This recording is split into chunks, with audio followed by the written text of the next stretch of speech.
Нэг сайн байцгаана уу? Декретний тэмдэглэл подкастын маань нэг шинэ дугаар эхлэж байна. Тэгээд бүгдээрээ энэ удаад юу ярих вэ гэхээр та нар ер нь мөрөдөл орхиж ийсэн үү? Мөрөдөл чинь одоо хамгийн үн цэнтэй хэсэг яг юу байсан бэ? Мөрөдлийнхөө төлөө та нарыг юу хийжсэн бэ гэдэг тухай ярилцъя.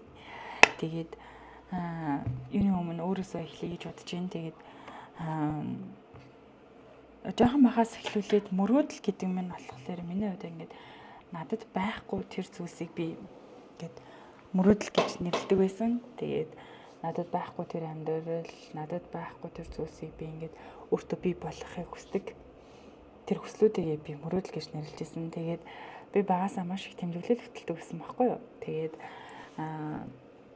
тэмдэглэлийн төтрүүд дээр ингээд мөрөөдлөө бичнэ. Тэгээд миний одоо тэр тэмдэглэлийн төтрүүд надад байгаа бүр маш олон хуудас олон төтрүүд усгсан. Тэгээд нүүгээ суугаа тэгэл ингээл одоо үлдсэн төвтрнүүд маань л нэлийн их байгаа.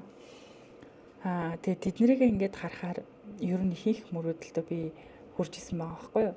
За ингээд 10 жилээ би онц төгсмөр байна гэдэг ч юм уу тий. Тэгээ онц төгссөн. За би сэтгүүлч мэрэгчлээ болно гэдэг сэтгүүлч болсон тий. За би гадагшаа явзурмаар байна гэж хүссэн бас биелсэн. Тэгээ сургуулаа би бүр онц төгсмөр байна гэж хүссэн. Онц төгссөн. Би бүр ингээд Путиний тэтгэлгээр Москвад 5 жил сурсан. Тэгээд дипломын ажлын онц хамгаалсан. Улсын шалгалтуудаа онц хамгаалсан.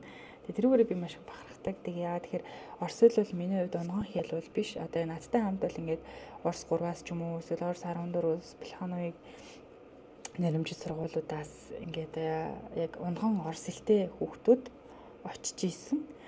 Гэхдээ яг ингээд одоо яг тэгээд шалгалт энэ төрөйг тэгээд онц төгсөж ийсэн хүүхдүүд бол бас яг зөвхөн байсан баха. Тэгээд би тэрүүгээр амар бахархдаг. Би яг анх Москвад очиод тэгээд яг хэлний бэлтгэлтэй Орслыг анхлан удаа ингээд сурч ийсэн 5 жилийн хугацаанд сурсан гэх юм уу та. Тэгээд унгын хэлтэй хүүхдүүдийг бодвол би харцангуй бүр 0-оос эхэлчихсэн. Тэгээд тэр мөрөөдөл маань биелсэн. Тэгээд хурж ирээ ажилд орсон.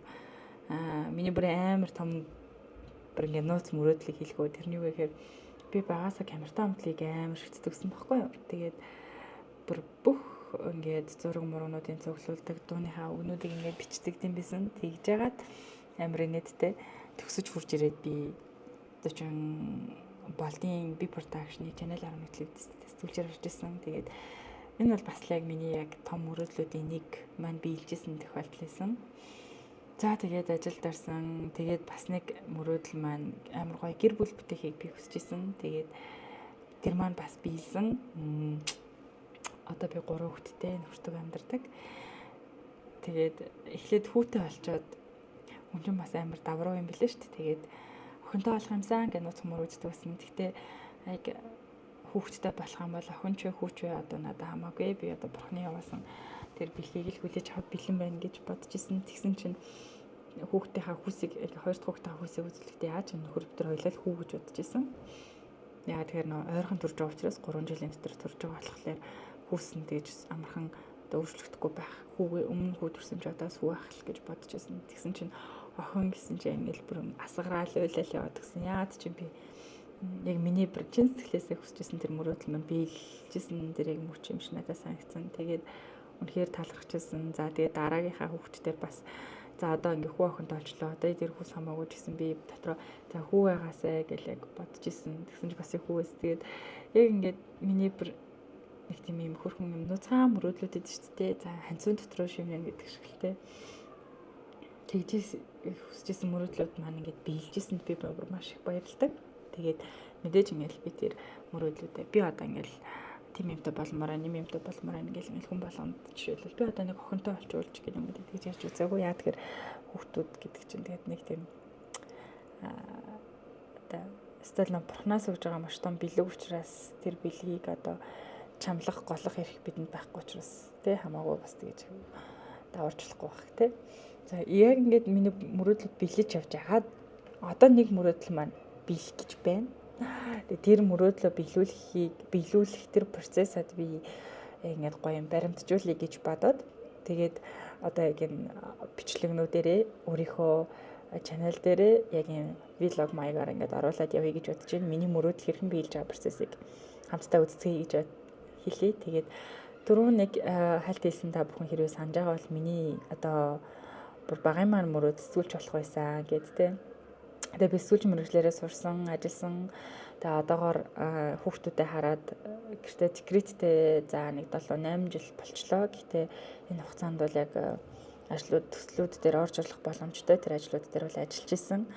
Тэгээд бүр яг ингээд миний нэг юм бүр яагаад энэ мэрэгчлийг сонгосон бэ гэдэг яг тэр нэг мөрөөдөл байдیں۔ Тэгээд тэр нь болохоор би өөрийн гэсэн одоо ярилцлагын нэвтрүүлэгтэй болно гэж анх зориод тэгээд тэрийг яагаад ч юм би ингээд хойшлуулсан байхгүй юу. Яагаад тэгэхээр дөнгөж төгсөж ирээд ингээд хийвэл хийхээрсэн. Гэхдээ тухайн үед би өөрийнхөө ингээд хэдийгээр би ингээд мэрэгчлээ эзэмшээд дипломтой те ингээд ирсэн ч гэсэн нэг тийм хүнтэй ингээд ярилцаа суухад ч юм уу те нэг юм амьдралыг харах тэр юу маань арай төлөвшөөгүй, арай баяжаагүй байна да гэж би бодоод яад ч юм би өөртөө би хойшлуулад байсан.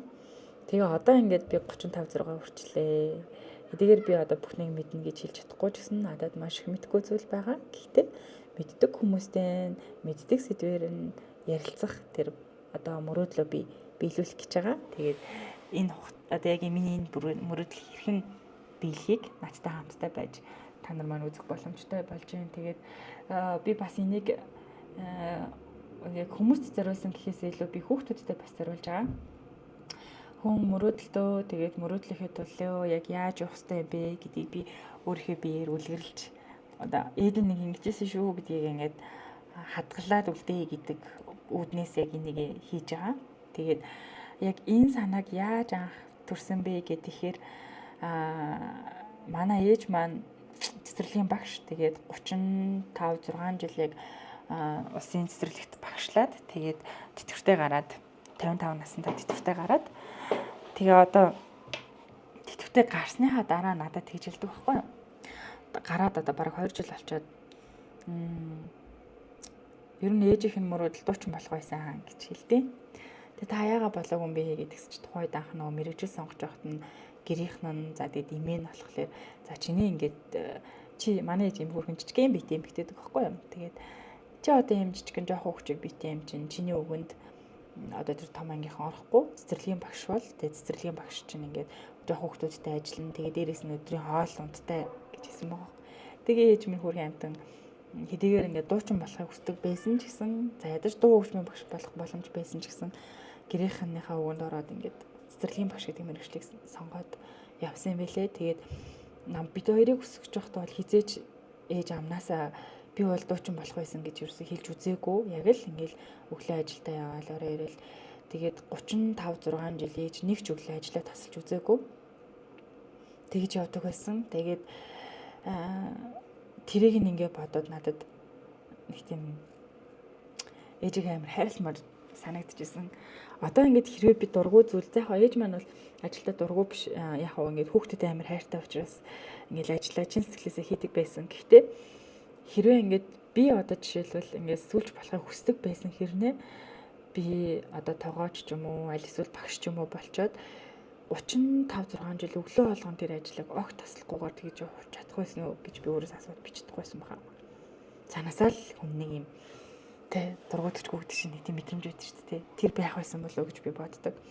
Гэтэл ээж маань яг ингээд тэрийг огт тоолгүйгээр өөрийнхөө мөрөөдлийг ингээд дараад 2 охиноо өсгсөн гэдгээр нь би амар бахархсан. Тэгээд ээжигээ дараа нэг дууны багш дээр явуулж үзчихсэн. Тэгээд ээж маань маш сайхан дуулдаг. Тэгээд би ээж маань мөрөөдөл хэдийгээр одоо ингээд 50 гарсан ч гэсэн оройтой гүштэй ээж та одоо дуусан ч гэсэн болно штэ. Би таны дуу гоё бичүүлж өгнө гэж ээж таамсан. Тэгээд тэр амлалтаа бас хүрнэ гэж бодож байгаа. Тэгээд яг ээж маань энэ түүх надад юу хэлсэн бэ гэхээр мөрөөдлөө огт хайж болохгүй.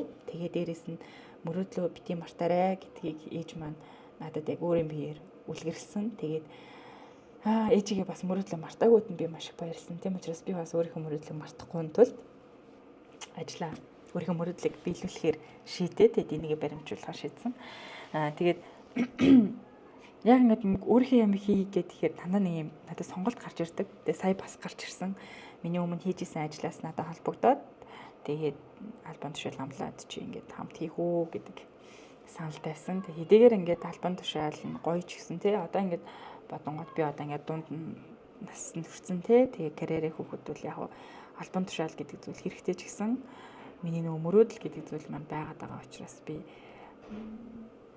мөрөөдлөө сонгоод тэр саналд үгүй уучлаарай. Одоо энэ удаа би одоо өөрийнхөө нэрийг татаж авъя. Таны дараа ингээд хамтарч ажиллах боломж гарах байл үү дээ гэд татгалцсан. Тэгээд одоо тийм гоё саналаас татгалцсан байж мөрөөдлөөсөө зурчулсан учраас үүндээ одоо үнчээр зүтгэнэ гэж бодож байна. За тэгээд яг одоо бүгд ажил руу гарцгаая. Тэгэхээр миний мөрөөдөл бол яг өөрийн гэсэн ярилцлагын тийм нэвтрүүлэг хийхийг хүсдэг. За интервью тэ яг ток шоу гэхээс илүү интервью ярилцлага. За тэгээд энэ маань болохоор юм телевизийн жанрын байна. За тэгээд би болохоор яг ярилцлага бол сонины ярилцлага мэдэнтэй та бүхэн нийтлэл ярилцлага одоо хэвлэлийн тийм ярилцлага байж болж энэ радио ярилцлагууд байна. За сүүлийн үед подкастууд байна. За миний хувьд бол яг нөгөө телевизийн ярилцлагын жанрт би илүү дуртай. Би яг одоо ажлын гараагаа телевизээс эхэлсэн учраас телевизийн формат нь надад илүү дээр санагддаг. За тэгээд сүүлийн үед бол яг хүмүүс подкаст гэдэг илүү их одоо сонсдог болсон байна тий. Ер нь бол подкаст ч гэсэн бас ярилцлагын нэг хэлбэр. Гэхдээ би яг одоо энэ өөрийнхөө яг энэ хэсгийг болохоор илүү жоохон юм телевизийн стандарт руу төхөөсөн байдлаар хий гэж бодож байгаа. Тэгээд эхэндээ бол би бүр амар гоё юм төлөвлөөд тэгээд бүр юм сет дизайн дээр маш одоо олон жил бодоод гоё гэж бодоод ингээд исэн чинь итгэхэд төгс юм хүсэжсэн мэлээ. Тэгээд төгс юм чинь эхлэхэд маш хэцүү. Тэгээл өөрийгөө за одоо би болоогүй байна. Одоо ингээд хийчихэд надад тэр ч байхгүй, энэ ч байхгүй байна. Тэр ч болоогүй ингээл энэ ч дутуу байна гэл дандаа ингээд байхгүй зүйлүүд дээр өөрөө фокуслаад байсан. Тэгээ одоо бол би өөрийнхөө ингээд нөөц боломжоор би юу хийж болохоор байна гэдэг дээр төвлөрөөд хийхээр шийдсэн. Тэгээд яг өөрийнхөө юм нөгөө юм өөрийнхөө юм map одоо ажлынхаа юм зураглал төлөвлөгөөг гаргасан байгаа. Тэгээд ямар ч сан одоо яг ажил хэрэг маань ямар процесс дээр явж байгаа вэ гэдгээс эхлээ ярилцъя. За би нэг продюсер найзтайгаа уулзсан. Тэр найз маань болохоор яг миний төслийг яг хамтарч хийж болно гэж сонирхоод үзсэн. Тэгээд яг тэр маань хийх юм бол яг миний дан ярилцлага бол биш, энэ илүү баримтат нэвтрүүлэгний жанртай. Тэгээд яг энийг хийхэд гүйцэтгэхэд санхүүгийн хувьд бол нэг 150 орчим сая төгрөг гарч ирсэн. Тэгээд 120 сая гэж өнөөдөр надад хэлжсэн. Тэгээд яг энэ дүнг гаргаад тэгээ хоёр талаасаа ингээд нийлүүлээд хийлээ гэхэд энийг олж чадахгүй юу гэдэг дээр бид хоёулаа ер нь за энэ удаад бол арай л том юм шиг байна. Тийм болохоор багаасаа хэлжээ гэдэг шийдэл төрсэн. Тэгээд би за окей энэ төслийг бол ингээд хоёр дахь одоо өөрийнхөө дараагийн шатны зүйл юм аа гэд тоошлуулад тэгээ одоогоор бол би яг өөрийнхөө ярилцлаганаас эхлэе гэж шийдсэн. За тэгээд подкаст ч юм уу тийм юу хийдэг тийм студи болсон. Тэр студи маань болохоор нэг дугаар дээр ингээд хамтарч ажиллаж болно гэж хэлсэн. Тэгээд ер нь ингээ хэрвээ мэдгүй хүмүүс хэлэх юм бол одоо хэлж байгаа бол ингээд ийм видео хийн гэдэг маань мэдээж тэрийг хаана бичих үү гэдэг объектээс эхэлдэг. За объект ямар хөө байх вэ? За тэгээд тэнд маань одоо хэдэн хүн ажиллах уу? За би хэдэн цагийн бичлэг хийх үү гэдэг тэр зүйлс маань маш чухал. Тэрийгээ төлөвлөн. За тэгээд дээрэс нь set design гэж байгаа. Ямар хуу одоо нөө дизайнтай студи ямар уур амьсгалыг би одоо үзэгчдэд төрүүлэх вэ гэдэг тэр зүйлийг одоо бодож бэлдэж байгаа. За тэгээд яг хөө телевиз дээр ингээд ярих юм бол энийг тайзны зураач ажилдаг те ингээд за яг нэвтрүүлгийн үндсэн концепц нь ямар байх юм, ямар агуулгатай байх юм, юу гөх юм, юуны тухай байх юм гэдгээс шалтгаалаад зориулаад юм тайзны зураг гарч ирдэг. За миний хувьд бол яг ингээд өөрийнхөө нэг уран сайхан жалтан шагаа, дуучин алтан шагаа, найруулагч алтан шагаа гэдэг шиг бүх зүйлс дээр яг өөрөө ажиллаж байгаа. За тэг өөрийнхөө юм тайзыг би өөрөө төсөөлөд би болгосон. За дараа нь тэр тайз маань ерөнхий агуулга нь бол юу байх вэ гэхээр илүү тийм дулаахан уур амьсгал төрүүлэх тийм дулаан тоонтой. Тэгээд дээрээс нь илүү тийм cozy тухтай, маш тухтай тэр мэдрэмжийг төрүүлэх хэрэгтэй. Тийм учраас юм хивс байх хэрэгтэй. За тэгээд өнгүүд нь бэж болон улбар шар тийм өнгөний юм кодтай байна гэж төсөөлж байгаа. За тэгээд дээрээс нь ярилцлага гэд ингээд хийхээр ер нь бол хүнтэй ярихаар маш их ядардаг. Яа тэгэхээр ярьж гинэ гэдэг чинь өөрөө тарих бас ажиллаж байгаа. Юу ярихаа бодож байгаа учраас тэгэхээр амар их юм оюуны ачаал авч ядарч байгаа учраас яг тэнд ингээд орж ирээ сууж байгаа хүн гоё юм тав тух тий. Тэгээд нэг юм тайван байдлыг мэдрүүлэх хэмжээний тийм одоо орчин бүрдүүлэхийг би хичээж байгаа. За тэгээд хэрвээ та нар ингээд анзаарах юм бол яг ингээд ярилцлага маш олон камер дээрээс нь тод хүчтэй гэрэл ингээд хөрхөн одоо ядардаг, нүд амираа ядардаг байхгүй юу. Тэгээд дээрээс нь хүн бие барина. Тэгэхээр айлуулах тэр үнийг тав тухтай байлгах тэр орчин юм би бүрдүүлэхийг хичээж байгаа. За тэгээд өнөөдөр нэг газартаа ярьсан түрээсийн тийм студ байт юм байна. Бүх юм нэгэд өчтдөг гэж юм. Тэгээд үнийн хувьд бол яг олон дугаараар ярилцаж болно гэсэн. Тэгээд тэрийг очиж үзнэ гэж ядсан. Тэгтээ өнөөдөр ингэсэн байхгүй юу. Бид өөр ингээд нөхөр дээр бол яриад за ер нь бол юм хийх зүг юм байна гэж хийдэ. Тэгээд яах вэ гэж өөрснөө ер нь камертай болчих. Надад тийм майк байдаг байхгүй юу, микрофон одоо би зүтсэн байна юм DJI. Өнгөрсөн жил авч ирсэн үү? Тэр өмнөх жил авч илөө. 24 онд авчихсан. Тэгээд амар хөөрхөнд би декретээ авчаад тэгсэн чинь манай нөхөр нам би уг нь л ингээл өөрийнхөө ажлаас холдмооргүй байгаа штэ. Тэгээд ингээл одоо дахиад ингээл төрчлөө. Тэгээд одоо дахиад 3 жил байхантай гэж чи манай нөхөр үгүй чи энэ хугацаанд өөрийнхөө юм хийж болно штэ. Зав заагаараа гэдэг надад юм майк бэлгэлжсэн. Тэгээд яг Amazon-оос захиалаад битээр авч ирсэн айгуугаа.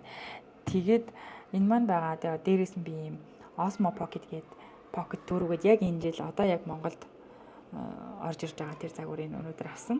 Тэгээд энүүгээрээ хий гэж бодож байгаа. Тэгсэн чинь объектын хувь жоохон хэцүү. Тэгээд нэг камераар бичих болохоор энэ бол илүү нөө өөрөө ганцаараа өөрийгөө бичих лог маягийн юм дээр илүү тохиромжтой юм байна. Тэгээд яг нэгэнд авсан юм чинь ашигланаа л гэж бодож байгаа. За тэгээд ингээд өөрийнхөө одоо нөхцөл боломжийг ашиглаад мигтэй болчлоо, камертай болчлоо. Тэгэхээр бол ингээд эхний ээлжийн юмнууд бол гайгүй. За техник. За дараагийн асуудал маань за би ингээд тайзаа төсөөлөд гаргацсан баа. За тэгээд ер нь бол одоо яг миний энэ бичлэгийг үзэж байгаа Dolly channel гэдэг маань дотроо ийм 2 3 ийм дэд одоо ийм хөтөлбөрүүдтэй одоо жишээлбэл за би декретний тэмдэглэл гээд хийгээд эхэлсэн. Тэр маань одоо жишээлбэл орно. Хоёрт нь одоо яг энэ хийж байгаа влог маягийн өдөр тутмын амьдралынхаас хуваалцж байгаа бичлэг маань орно. Тэгээд дээрээс нь бас нэг юм нууц прожект байгаад би одоохондоо тэрийг нууцлж хийснийхаа бэлэн болохоор та нартай гоё зарлаад оруулна.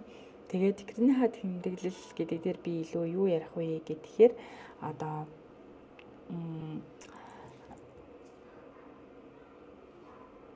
декретээ авсан, декретээ авах гэж байгаа. Эсвэл декретээ авч исэн бүх ээжүүдтэй. За бун хэрвээ эхнэр чинь декреттэй байгаа бол тэр ирчүүдэд декретээ авах гэж байгаа эхнэртэй хүн байвал бас тэр эрэгтэй хүнд бас эхнэр нь ингээд декреттэй байж үзсэн тэр бүх ирчүүдэд бас зориулж байгаа. Тэгэхээр энэ бол хүм гэр бүлтэй хүн бүхний үзэх тэр одоо хөтөлбөр маань гарч ирж байгаа. За тэгээд зочид маань бол яг ямар хүмүүс байх вэ гэхээр илүү ээж болон хүүхэд гэр бүлд зориулсан тэр одоо зөвлөгөө хүүхдийн хүмүүс байна. За мөн энд болохоор ээж хүүхдэд зориулсан гэр бүл хүүхэд хүмүүжил, хосын харилцаа, за тэгээд ээжүүдэд тулгардаг асуудлын тухай би энд ярилцсан.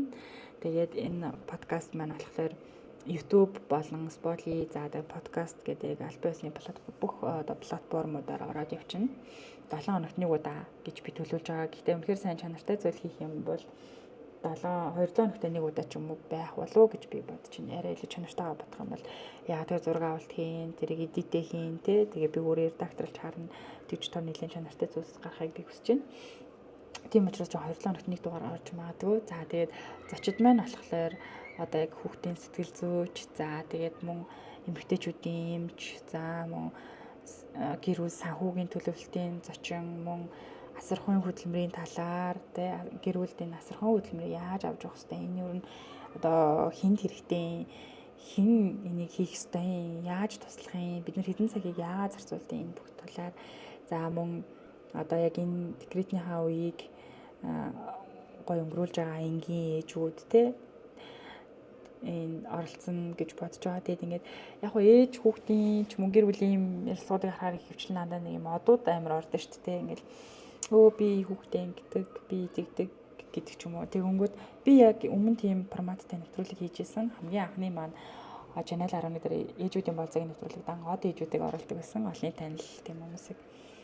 Тэгээд дараа нь тэр үед чинь бол би ингээд бүр ээж болж үзээгүй дөнгөж төгсөж ирсэн охин хийж байгаа шүү дээ. Аз олж манай хөтлөгч зулагч маань 3 хүүхдээ ээж байсан болохоор арай илүү туршлагатай байсан.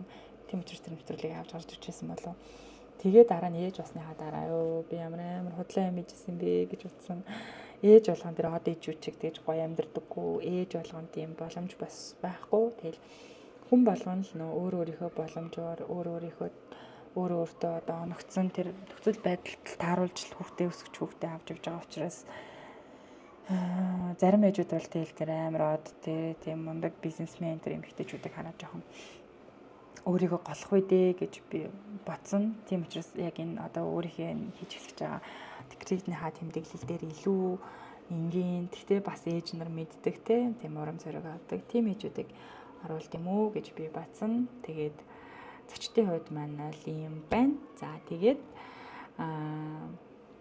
намайг үзэж байгаа та нар ч гэсэн хэрвээ декреттэй байгаа бол декрет авах гэж байгаа бол над руу бас захидал бичиж олно. Тэгээ хамтдаа гоё уншаад хин юу туулж байгааг бүгдээ хамтдаа бас танилцж болно. За тэгээд энэ үеэ та нар яаж өнгөрүүлж гин, та нарт ямар асуудал тулгарч гин тэрийгээ бас гоё яг миний декретний тэмдэглэл подкастаар хамтдаа ярилцах боломжтой шүү. Тэгэхээр энэ бол декреттэй хүн бүхэнд нээлттэй тийм подкаст болж байна. За нэг иймэрхүү байна. Одоогоор. За тэгээд би энэ 7 хоног бол миний төлөвлөсөн ажлууд бол за өнөөдөр найз зохионтойгоо продюсер найз зохионтойгоо уулзсан. Бид хоёр нэг тийш шийдсэн. За маргааш мөн нөгөөдөр бас би нэг ажлынхаа дарагтаа уулзнаа гэж бодож байгаа. Тэгээд тэргээр юу ярих вэ гэхээр телевизэд одоо яг миний шаардлага байна уу? Би хэрвээ телевизэд орохоор бол юу хийх вэ?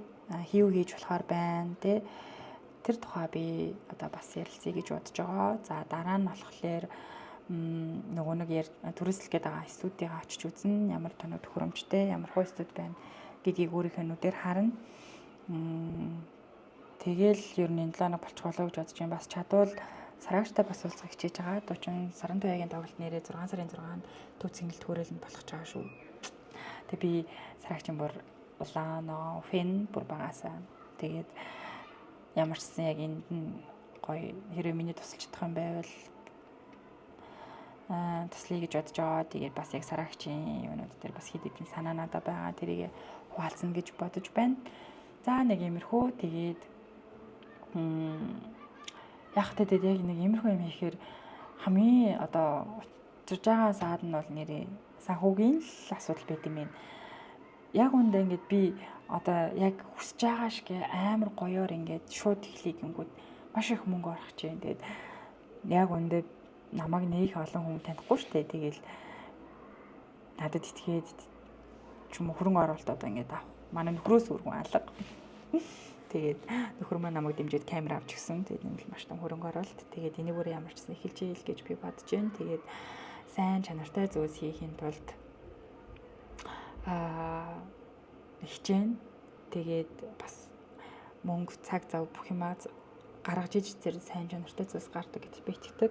Гэхдээ бас бүх зүйлсийг ингээд мөнгөтэй холбоод бүр хит их тийм рекламны болчих уу гэдгээс би бас маш их айж байгаа. Тэгээд ерөн цаашдаа ч юм уу хэрвээ надад рекламны ч юм уу тий мэдээж тэгжиж цаашдаа бүр илүү гоё хөгжиж гоёлгоо тийм санал орж ирэх юм бол би айлуулах тийм ухаалаг тэгээд хүмүүсийг залхаахгүй тийм шийдлүүдийг олох юмсан гэж бас хичээж байгаа. Тэгээд хэд хэдэн яаж хийвэл гоё юм гэдэг дээр ч гэсэн өөр анзаарч харж байгаа. Тэгээд ер нь бол энэ хийж байгаа зүйлсийг миний хувьд бол яг үндэ за би бол одоо ингээл амар улс төр ингээд яриад гараад ирэхэд бол яг ярьж болно л доо. Гэхдээ миний яг энэ олон жил миний хамгийн одоо сайн мэдих зүйлс бол эмэгтэйчүүд хөөхт тэгээ дээрэс нь би ингээд декреттэй байгаа учраас декрет гэдэг хүн эмэгтэй хүнд яаж нөлөөлөх амар сайн мэдж байгаа учраас энэ тухай ярилцъя л гэж яг энэ сэдвээр барьж авсан. Тэгээ дараагийн бас нэг тэр нууцлаад байгаа нэг төсөл маань бас л яг эмэгтэйчүүдтэй холбоотой тийм сэдв байгаа. Тэгээд хэрвээ надтай ингээд хамтарч ажиллахыг хүсэж байгаа эсвэл ингээд гоё миний дугаар зочин болж орохыг хүсэж байгаа таньдаг мэддэг бүх хүмүүс байл нээлттэй шүү. Тэгээд одоо л энэ ажлаа эхлэж гин. Тэгээд бас миний мөрөөдлийг яаж биелэх нөө гэдгийг ингээд хамтдаа ингээд гоё энэ аяллыг эхлүүлээд ингээд яг өнөөдрөөс эхлүүлээд хамт байгаараа гэж би хэлмээр байна. Тэгээд 7 хоног болгон яг энийг оруулж ийна гэж та бүхэндээ амлаж байна. За тэгээд дараагийн 7 хоногийн энэ 7 хоногийнхоо ажлуудыг эргээд нэг чеклээд хэдүүлээ болцъя. Тэгээд хэрвээ танд ч гэсэн ямар нэгэн мөрөөдөл байгаа бол тэрийгэ мартаагүй байгаа бол яг одооноос өөрийнхөө байж болох боломжоор яавал хийж болохоор байна гэдгийг бодоод үзээрэй. Тэгээ хамтдаа бас яг гоё мөрөөдлүүдийг эхлүүлцгээе. Тэгээд яг ямар ч мөрөөдөл байж болно шүү дээ. Тэгээ тэрийгээ гоё ингээд хамтдаа эхлүүлж байгаа яг тэр энэ бичлэгүүдэд ингээд надтай бас хуваалцал маш гоё байна. Тэгээд бүгдээрээ яг хамтдаа мөрөөдлөө амьд байлгацгаая. Тэгээд амьд байлгаж чадсан бүх хүнд баяр хүргэе. Оройтойгоо байгаа дэр бүгдээрээ одоос хийж эхлэе гэж хэлмээр байна. За тэгээд намайг энэ хүртэл үзсэнд баярлалаа. Баяртай.